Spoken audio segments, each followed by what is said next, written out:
জয় রাধে, জয় রাধে, জয় রাধে। মহাপ্রভু কথা 116। গতদিনের পরের কথা। প্রভু বলিলেন, গদাধর, তুমি আমার বাক্যবাণে বিষ মাখাইয়া আমার মর্মে আঘাত করিতেছ। আমার জননীর আমি ছাড়া আর কেহ নাই। তিনিই আমার সংসার ত্যাগের প্রধান বিরোধী। তাহার ভাবনাই আমার হৃদয়ে জ্বলন্ত আগুনের ন্যায় জ্বলিতেছে। তুমি আমার অগ্নি আরও জ্বালাইয়া দিলে। গদাধর, নিঠুরালি করিও না। আমার জননীর কথা চিন্তা করিলে আমি কৃষ্ণ নাম ও ভুলিয়া যাই।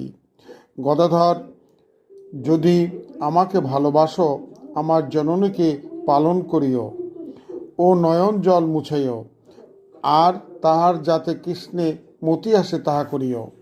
তোমাদের কাছে আমার এটাই ভিক্ষা।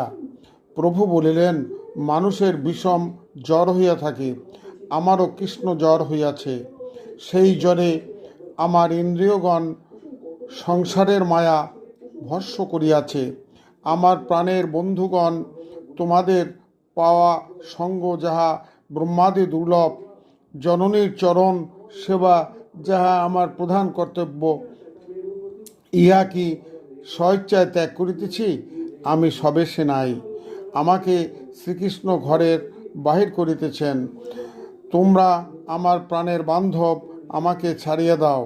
প্রভুর কথা শুনিয়া সকলের মাথা অবনত করিলেন। শ্রীবাস বলিলেন, প্রভু, তাহাই হোক। তুমি স্বতন্ত্র ঈশ্বর, তোমাকে আমরা রাখিতে পারিব না। তবে আমাকে এই অনুমতি করো যেন আমি তোমার সঙ্গে যাইতে পারি। এর পরের কথা গোবিন্দ কৃপা করলে আগামী দিন বর্ণনা করা হবে। জয় রাধে, জয় রাধে, জয় রাধে।